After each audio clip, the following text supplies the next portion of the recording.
বাজি ধরে বলছি বন্ধুরা, আলু দিয়ে এই নতুন ধরনের নাস্তাটা আপনারা আগে হয়তো কোনোদিনও বানাননি। আর আজকের এই নাস্তাটা বানানোর জন্য আমরা কিন্তু কোনো রকম তেলের ব্যবহার করব না। তেল ছাড়াই আলু দিয়ে খুবই একটা ইউনিক রেসিপি আপনাদের সাথে শেয়ার করব। আজকের নাস্তাগুলো যেমন হবে ফুলকো ফুলকো, তেমনই হবে একদম নরম তুলতুলে সফট। একটার জায়গায় আপনারা কখন দিয়ে 3-4টে খেয়ে নেবেন আপনারা নিজেরাই বুঝতে পারবেন না। হাই হ্যালো নমস্কার, আমি অর্পিতা। আমার চ্যানেলে আরেকটি নতুন মজাদার রেসিপি দেখার জন্য আপনাদের অনেক অনেক স্বাগত। তাহলে চলুন বন্ধুরা, দেরি না করে শুরু করা যাক। আজকের রেসিপির জন্য এখানে সবার প্রথমে আমাদের লাগছে 2খানা কাঁচা আলু। যেহেতু এখানে আলুটাকে আমাদের সেদ্ধ করে নিতে হবে, সেজন্য আলুটার খোসা ছাড়িয়ে আলুগুলোকে ছোট ছোট টুকরো করে কেটে নিয়েছি। আলুগুলোকে প্রথমে জল দিয়ে 2-3 বার পরিষ্কার করে ধুয়ে আবার আলুর মধ্যে পরিষ্কার জল দিয়ে এখন এগুলোকে আমরা সেদ্ধ হওয়ার জন্য গ্যাসে বসিয়ে দেবো। যেহেতু আমরা আলুগুলোকে এরকম ছোটো টুকরো করে কেটে নিয়েছি, আলুগুলো সেদ্ধ হতে আমাদের একদমই সময় লাগবে না। মাত্র 5 মিনিটের মধ্যে কিন্তু আমাদের এখানে আলুগুলো সেদ্ধ হয়ে যাবে। 5 মিনিট পরে আমরা ঢাকনা সরিয়ে একবার আলুগুলোকে চেক করে নেব। এখানে আলু কিন্তু খুব সুন্দর সেদ্ধ হয়ে গেছে। এখন গ্যাসের ফ্লেমটাকে অফ করে দেবো। আলুগুলোকে জল থেকে বার করে একটা আমি গামলার মধ্যে নিয়ে নিয়েছি।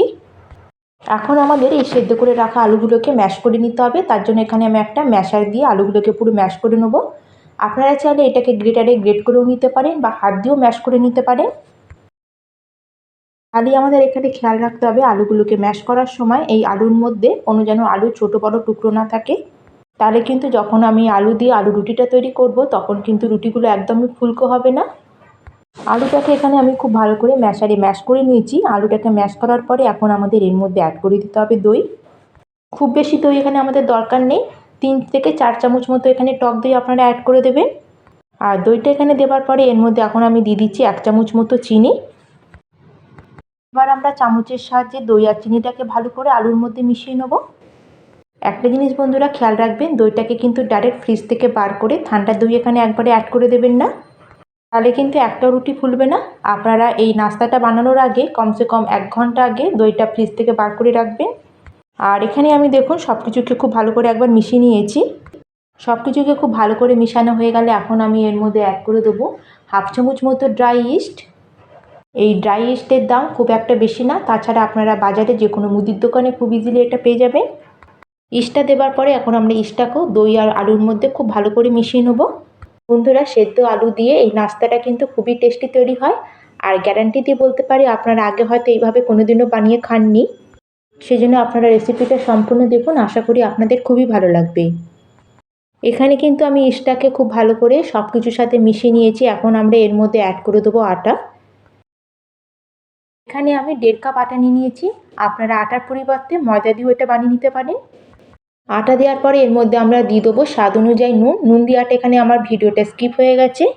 এবার আমরা যে আলু, দই আর ইস্ট দিয়ে সব কিছু মিশিয়ে রেখেছিলাম সেটাকে এখন আমরা একটা চামচের সাহায্যে আটার সাথে খুব ভালো করে আগে মিশিয়ে নেব। এখন আমরা চামচটাকে সরিয়ে রেখে হাত দিয়ে আবার সব কিছুকে একবার ভালো করে মিশিয়ে নেব। আটার সাথে সব কিছুকে ভালো করে মিশিয়ে এখন আমরা এখানে জল দিয়ে এই আটাটাকে মেখে নেব।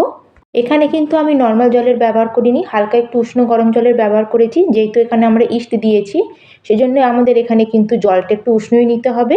এখানে কিন্তু ইস্টটাকে অ্যাক্টিভেট করার জন্য হালকা এরকম উষ্ণ গরম জলেরই আমাদের ব্যবহার করতে হবে। আবার এটাও খেয়াল রাখবেন জলটা যেন অত্যাধিক গরম না হয়, তাহলে কিন্তু আমাদের ইস্টটা অ্যাক্টিভেট হবে না। জলটা এখানে একদম হালকা গরম হবে, খুব বেশি গরমও হবে না আবার একদম ঠান্ডাও হবে না। এইভাবে আমি অল্প অল্প জল দিয়ে এখানে একটা আটার ডো মেখে নেব। এখানে কিন্তু আমাদের সফট করেই আটার ডোটা মেখে নিতে হবে। এখানে আটার ডোটা যত ভালো করে মাখা হবে আমাদের কিন্তু রুটিগুলো তত সুন্দর ফুলকো ফুলকো আর পারফেক্ট তৈরি হবে। এখানে কিন্তু আমি একদম সফট আর স্মুথ করে আটার ডোটা মেখে নিয়েছি। এখন এটাকে কভার করে আমি রেস্টে রেখে দেবো প্রায় আধা ঘন্টার জন্য। হাতে যদি আপনাদের বেশি সময় থাকে তাহলে এটাকে 1 ঘন্টাও আপনারা রেস্টে রাখতে পারেন। প্রায় আধা ঘন্টা মতো হয়ে গেছে। এখন আমরা কভারটা সরিয়ে আটার ডোটাকে একবার চেক করে নেব। যেহেতু এখানে আমরা ইস্টের ব্যবহার করেছি আমাদের আটার ডোটা কিন্তু আগের থেকে একটু ফুলে গেছে। এইভাবে আমি আটার মাঝখানে আঙুল দিয়ে হাওয়াটা বার করে নিলাম। আপনারা দেখে নিশ্চয়ই বুঝতে পারছেন যে এটা কতটা ফুলেছিল। যেহেতু এখানে আটাটা খুবই সফট আছে, এখন আমরা এর মধ্যে কিছুটা পরিমাণে শুকনো আটা দিয়ে আবার এটাকে আমরা ভালো করে একটু মেখে নেব। এখানে কিন্তু আটাটাকে আমাদের খুব বেশি মাখার দরকার নেই, আমরা আগে থেকে আটাটা খুব ভালো করে মেখে রেখেছিলাম। একটু শুকনো আটা দিয়ে এটাকে জাস্ট একটু মেখে এখন আমরা এটাকে একটু চাকির উপর রেখে নেব। চাকির উপর রেখে এটাকে একটু হাত দিয়ে এভাবে একটু ছড়িয়ে এখন আমরা একটা চাকুর সাহায্যে এটাকে কেটে নেব। আমি এভাবে চাকু দিয়ে লেচিগুলো কেটে নিচ্ছি, আপনারা চাইলে হাত দিয়েও লেচিগুলো কেটে নিতে পারেন। যতগুলো আপনাদের লেচির দরকার ততগুলো সাইজের লেচি এখানে বানিয়ে নেবেন। এখন এখান থেকে একটা করে লেচি নেব আর শুকনো আটা দিয়ে এগুলোকে হাতের মধ্যে একটু পাকিয়ে এগুলো একটু বলের মতো শেপ করে নেব।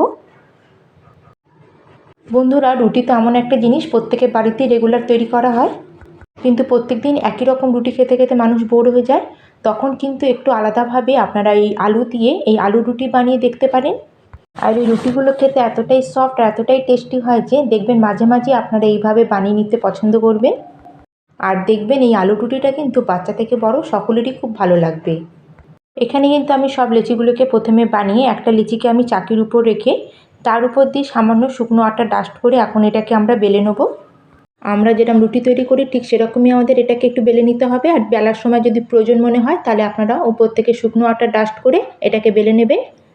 এখানে রুটিটাকে আমরা কোনো সাইড মোটা বা কোনো সাইড একটু পাতলা এরকম করে বেলবো না, রুটির সব দিকটা যেন সমানভাবে আমাদের বেলে নিতে হবে।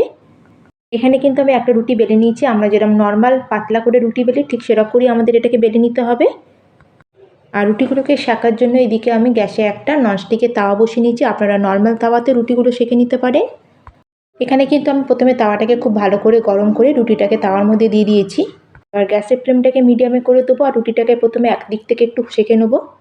একদিকে যখন হালকা একটু সেঁকা হয়ে যাবে তখন আমরা রুটিটাকে এভাবে উল্টে দেবো।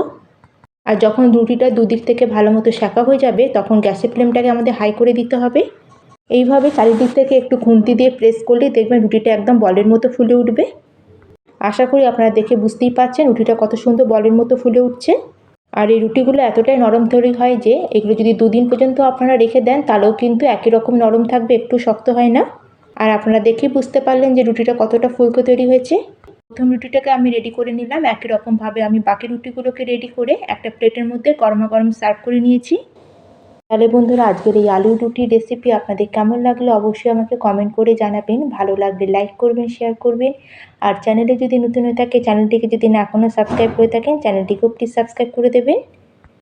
এই রুটিগুলো কিন্তু খুবই সফট আর নরম তৈরি হয়, ঘরে যদি কোনো বয়স্ক ব্যক্তিরাও থাকে তাদেরও কিন্তু এই রুটিগুলো খেতে কোনো রকম অসুবিধা হবে না।